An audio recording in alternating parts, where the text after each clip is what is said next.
அக்ஷய திருதிக்கு எந்த நேரத்தில் தங்கம் வாங்கினா பெருகும், அதே மாதிரி தங்கம் வாங்க முடியாதவங்க வந்து என்னென்ன பொருட்கள் வாங்கினா வந்து சகல ஐஸ்வர்யமும் கிடைக்கும் நமக்கு அப்படிங்கிறத தான் நம்ம பார்க்க போகிறோம்.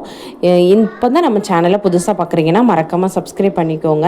அக்ஷய திருதினாலே என்ன அர்த்தம்னா எப்போதும் குறைவில்லாத, அதாவது பெருகிக்கிட்டே இருக்கும், குறைவே இருக்காது அப்படிங்கிறது தான் வந்து அக்ஷய திருதிக்கான அர்த்தம். அந்த நாளில் வந்து நம்ம தங்கம் தான் வாங்கணும்னு கிடையவே கிடையாதுங்க. அந்த நாளில் தான தர்மங்கள் பண்ணுறது ரொம்ப ரொம்ப சிறப்பு. அதே மாதிரி நம்ம என்ன பண்ணாலும் அது வந்து ரெட்டிப்பாகும், அதிகமாயிட்டே இருக்குங்கிறதுனால தான் அந்த நாளில் வந்து நிறைய பேர் தங்கம் வாங்க ஆரம்பித்தாங்க. ஆனால் அந்த நாளில் வந்து நம்ம லக்ஷ்மி பூஜை பண்ணணுங்க. நீங்கள் தங்கமே வாங்க போனாலும் முதல்ல காலையிலே எழுந்திரிச்சு லக்ஷ்மி பூஜை பண்ணிவிட்டு நீங்கள் தங்கம் வாங்க போங்களேன். எப்போவும் வாங்குறத விட உங்களுக்கே அந்த வித்தியாசம் தெரியும். கண்டிப்பாக இதை பண்ணி பாருங்கள். காலையிலே எழுந்திரிச்சு லக்ஷ்மி பூஜை பண்ணுங்கள். லக்ஷ்மி குபேர பூஜை பண்ணுறவங்களா இருந்தால் லக்ஷ்மி குபேர பூஜையும் பண்ணுங்கள். லக்ஷ்மி குபேர பூஜை நார்மலாக பண்ணாலே நமக்கு வந்து செல்வம் பெருகும். இந்த நாளில் பண்ணும்போது குறிப்பாக நமக்கு வந்து அதிகப்படியான பலன் கிடைக்கும். குறைவில்லாத செல்வம் நம்ம வீட்டில் எப்போவுமே இருக்கும்.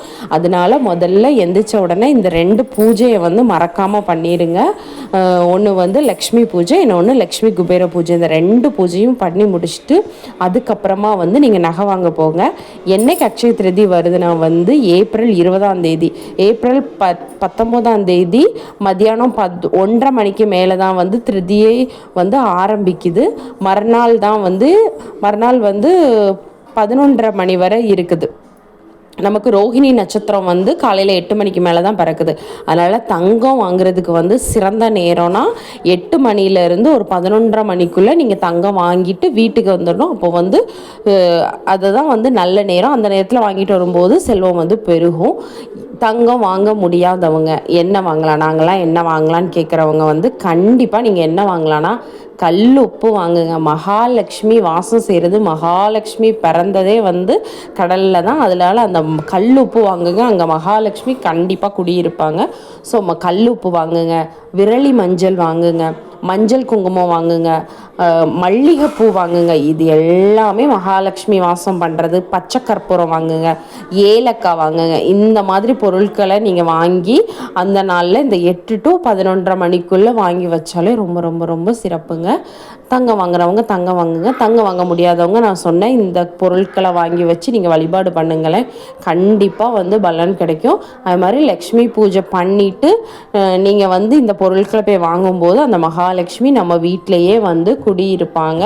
ஸோ எந்த ஒரு சந்தேகமும் இல்லாமல் நான் சொன்ன முறையில் நீங்கள் இந்த வருஷம் பண்ணி பாருங்களேன். நீங்களே வந்து சொல்லுவீங்க. அதே மாதிரி இந்த நாளில் யாராவது ஒருத்தருக்காவது தானம் பண்ணுங்கள். முடிஞ்சிச்சுன்னா உங்களுக்கு எவ்வளோ முடியுமோ அவ்வளோ தானம் பண்ணுங்கள். முடியலையா ஒருத்தருக்காக தானம் பண்ணுங்கள்.